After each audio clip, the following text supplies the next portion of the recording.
Is the Supreme Court of India deviating from the principles of fairness and justice to such an extent that it can create conditions of civil war or religious war in the country? You may or may not agree with this. But there are some facts related to the judiciary that we should not forget. In this video, we will tell about 10 such important occasions when the judges of the Supreme Court did something that can be considered bias and insensitivity towards Hindus.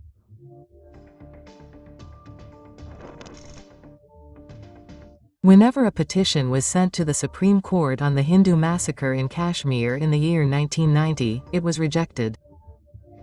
The argument was that a lot of time has passed. But 6 years ago, the same court formed an SIT to investigate the Sikh riots of 1984.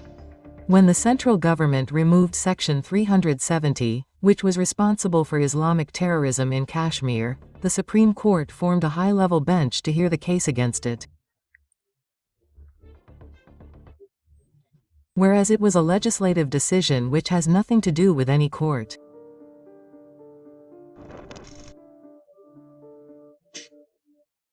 In the WACC Act, provisions were added in 1995 which gave Muslims the right to claim any land whenever they wanted. And the aggrieved person cannot even go to court against this injustice. Forget taking suo motu cognizance, those Hindus who went to the Supreme Court against this biased law were also shooed away saying, "What do you have to do with this case?" Many people were also fined. For 30 years, the Supreme Court did not feel even once that the WACC Act is against the basic spirit of secularism in the Constitution. Within 10 years, the WACC board usurped more than 20 lakh acres of land and the judiciary kept watching the spectacle. And when this injustice was stopped, the Judge Sahab held a panchayat and sat down. Such comments started being made which are like salt on the wound for crores of Hindus. 3. The Supreme Court says with great pride that India is a secular country. But in 2012, when the case of government control on Hindu temples reached it, it got scared. After sitting on the petition for more than a decade, it was said that the petitioner should go to the High Court. Whereas in this country, Hajj pilgrimages continued to be conducted on government subsidy. Lakhs of clerics continued to be paid salaries from the taxpayers' money. So-called minority universities and madrasas like AMU and Jamia continued to be given funds worth crores from the government treasury. The money offered by Hindus in temples continued to be distributed to churches and mosques. But not once did the Supreme Court worry about secularism. A simple logic did not make sense to the hereditary judges of the Supreme Court that if the Indian state is secular, then how is it controlling Hindu temples? The funny thing is that while hearing the WACC Act, Chief Justice Sanjeev Khanna started comparing it with the Board of Hindu Temples.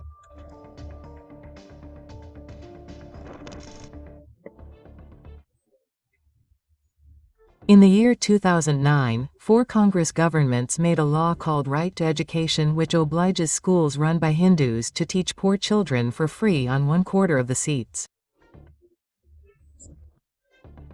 But schools run by Muslims or Christians were exempted from this. It became expensive for Hindus to run schools. They had to increase the fees. Due to low fees, Hindu parents were also forced to send their children to Muslim or Christian schools. Thousands of Hindu schools were closed. Some operators saved their schools by converting. Hindus challenged the RTE Act in the Supreme Court, but did not get justice. By that time it was clear that Sonia Gandhi had got the Right to Education Act made to make India a Christian country. But the Supreme Court did not feel even once that this posed any threat to secularism. The attitude of the Supreme Court regarding hate speech is the biggest proof of its biased character. On the 28th of April 2023, the Supreme Court ordered that if any incident of hate speech occurs, the state governments will have to immediately file an FIR, whether there is a complainant or not. If there is a delay in this, a contempt case will be filed against the state government. Udayanidhi Stalin and DM leaders made a series of objectionable statements about Sanatan Dharma, but the Tamil Nadu government did not file any FIR. The Supreme Court remained silent on the violation of its own order. When Udayanidhi Stalin's statements were discussed in the Court of Justice K.M. Joseph, who gave this order, he smilingly tried to call it freedom of expression.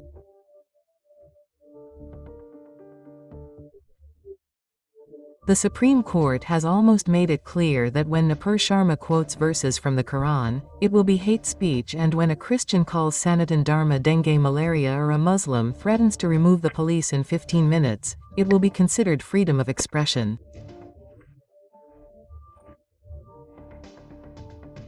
There has been an ancient tradition of animal sacrifice in some temples of goddesses in India. Especially in the Shakta sect, it is considered necessary. The court banned animal sacrifice during the Dussehra of Tripureshwari Temple and Kulu. Similarly, the Supreme Court banned bull race on Jaldakatu. But when the issue of killing lakhs of animals on Bakri Eid comes up, the judiciary becomes Gandhi's monkey. On Bakri Eid, the neck artery and windpipe of the animal are cut with a sharp weapon in the most cruel halal method, due to which he dies in agony for a long time.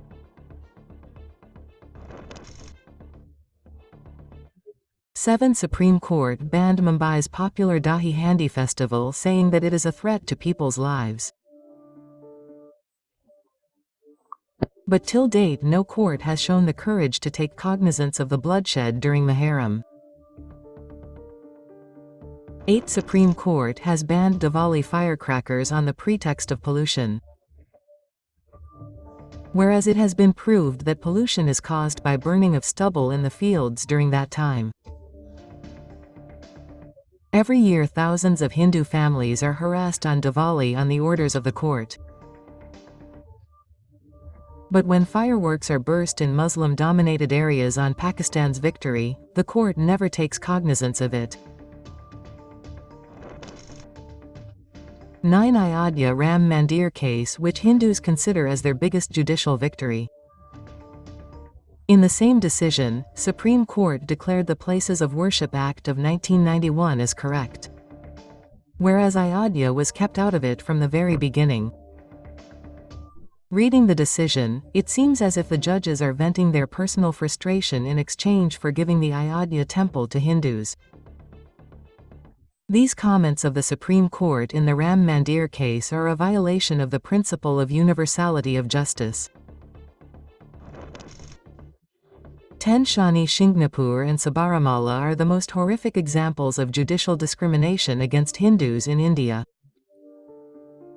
A petition was filed by some sponsored women and the Supreme Court held a panchayat,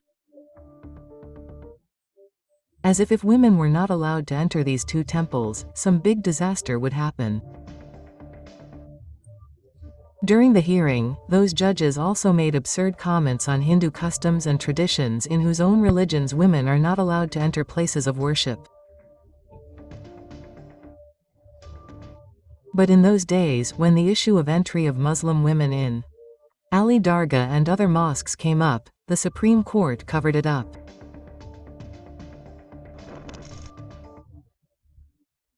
Many more such examples can be given when the higher judiciary has shown that it has two different standards in similar cases.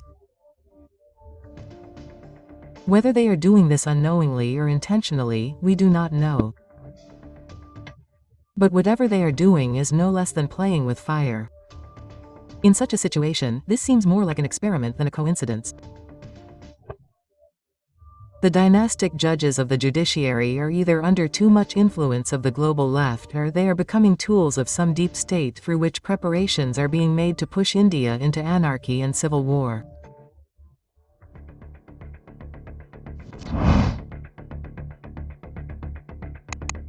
The videos of Indix online are dedicated to the society. You can download them and use them as you wish. If you want, you can join our Telegram channel. You will find all the new and old videos there. Our social media links are in the description of every video. Our only aim is to awaken and unite the Hindu society. Be a part of this. Thank you.